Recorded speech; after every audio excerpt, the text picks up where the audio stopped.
Alright, in this video I'm going to talk about how to allocate a joint cost. And a joint cost is a cost that is shared by more than one cost object. So the cost object could be a product, it could be a service, it could be a division within a company. But if the cost is shared by more than one cost object, then the cost is said to be a joint cost. And so to understand how we account through joint costs, let's look at this example here. This example says Mountain Tea Company paid $600 for 900 kilograms of green tea leaves. So you can see in the diagram down here, we have 900 kgs of green tea leaves and Mountain Tea Company paid 600 for this. And then the problem says Mountain Tea spent an additional $300 to process the leaves. The processing yields 100 kg of oolong tea and 200 kg of san tea. Okay, so we took these tea leaves and we processed them and we were able to produce two different types of tea. So this processing cost was over here and it was about $300. And we were able to create 100 kg of oolong tea and 200 kg of san tea, and so the oolong tea sells for $20 a kg and the san tea for $2 a kg. So the oolong tea is a much better tea we are able to sell, and we are able to sell it for a lot more money. So what happens here is we bought some tea leaves and we took the best leaves and we used them to make oolong tea, and then with the twigs and what all is left over, we use that to make san tea. So we have this high-end tea that sells for $20 a kg, and then there is this lower-end tea that sells for $2 a kg. But both of these products, Oolong and San Tea, share the cost. Uh, this cost is $900, which is our joint cost. So the cost of the tea leaves and the cost of the processing is shared by these two products. So this right here is our joint cost.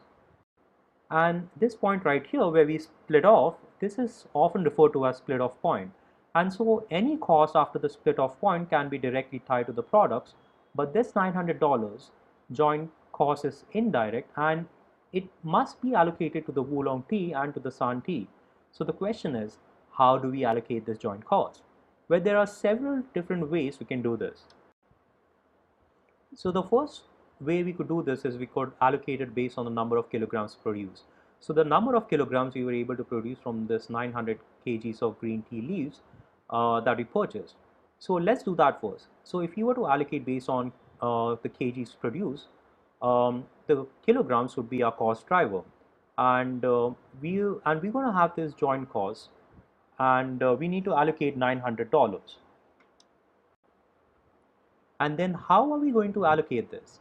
We're going to allocate it using kgs produced as our cost driver, and so we will have 300 kilograms produced, 100 of oolong, and 200 kilograms of san tea. That's 300 total. And so divided by 300 kilograms, you will get $3 per kilogram. So this $3 of our allocation rate, if we allocate based on number of kilograms produced. So let's look at our income statement and we'll see what it looks like if we use this option. We know the sales prices. We know if we sell all 100 kilograms of oolong tea, and if we sell them for 20 kilograms, $20 a kilogram, 20 times 100, we're going to have 2,000 in sales from oolong. And if we allocate this $900 joint cost using the $3 per kilogram allocation rate, we're going to sell $100 of oolong, 100 kilograms of oolong. So 100 times $3 would give us $300 cost of goods sold. And that would give us a gross margin of 1700. And then for san tea, you got 200 kilograms of san tea and we can sell that for $2 a kilogram. So 2 times 200 is $400 revenue over sales for san tea. And then the cost of $3 a kilogram, the allocation rate, $3 a kilogram times 200 would be 600. So my gross margin for san tea would be a loss of 200, and so in total my total sales would be 2400. My total cost of goods sold would be 900, which is our joint cost allocated across the two products, the oolong and the san tea. 900 total, giving us total gross margin of 1500. Okay, so let's say you're an accountant and you allocated cost based on total kgs produced, and you prepare this little income statement just up to gross margin. For oolong and san tea, you provided this to the president of the company, let's say. And the president looks at this and he's going to say, hey, Wulong tea is profitable. We're making $1,700 and that's a good product. Santi is losing money. It's losing $200. It's a bad product. Let's eliminate Santi. There's no reason to have Santi. Let's just sell Wulong. Now the question I have to you is that a good decision or a bad decision? And I hope you're thinking that that's a bad decision, because if you decide to eliminate Santi, the $600 cost will not go away. It's a joint cost. We don't eliminate it by just eliminating Santi. We just eliminate this $400 in sales revenue. So in total, if we were to eliminate Santi, what would really happen? Let's just say that based on this, we decide to eliminate Santi. What would my sales revenue be? I wouldn't get any sales from Santi, but still get the Wulong, so my sales would be 2000. My cost of goods sold would be still 900, because this is a joint cost. So all the costs would then be allocated to Wulong. There would there would be no cost allocated to Santi, so my cost of goods sold would be 900. This would make my gross margin 1100. So by eliminating Santi, we're going to lose out on $400 in gross margin. That would be a really bad decision, and it's a bad decision because the cost of the goods sold is a joint cost. But if the president analyzes the statement right here, they might make a bad decision because they don't realize that this is cost of goods sold and it is a joint cost. So how can we allocate this cost in such a way that it does not look like Santi is losing its money? And the answer is that we cannot allocate based on market value, and that this is a really good idea if you have a joint cost. It's a good way to allocate, because if you don't allocate on the market value, you allocate on something like number of kilograms produced. It can create statements that can lead to bad decisions, and that's not what we want. So let's look at how we would do this if we were to allocate it based on market value. Okay, we know the total market value of the Wulong tea is 2000. We sold it all, we get 2000, and the Santi has a total market value of 400.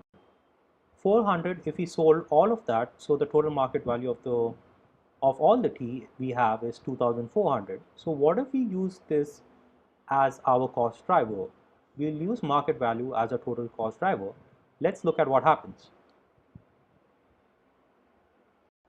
We got this $900 joint cost that we have to allocate, and we'll just divide it by the total market value of the tea, $2,400, and if you do that, you get 0.375 per sales dollar. So what that means is that for every dollar in sales, we need to allocate 37.5 cents to cost of goods sold. So let's do that and see what happens. For our sales are going to be exactly the same. Wulong's going to be 2000. Santi is still going to be 400. Total sales will be 2400. And then our cost of goods sold, we're going to allocate 37.5 cents to every sales dollar. So for Wulong, it's going to be 2000 sales dollar times 37.5 cents. So 2000 times 0.375, and that's going to give us 750 for cost of goods sold. And for Santi, it's going to be 400 sales. So 400 times 0.375, and that's going to give us 150. So my total costs are still 900. The total joint cost has not changed. It's just differently allocated. And then my gross margin for Wulong is 1250. And my gross margin for Santi is 250. And my total gross margin would still be 1500.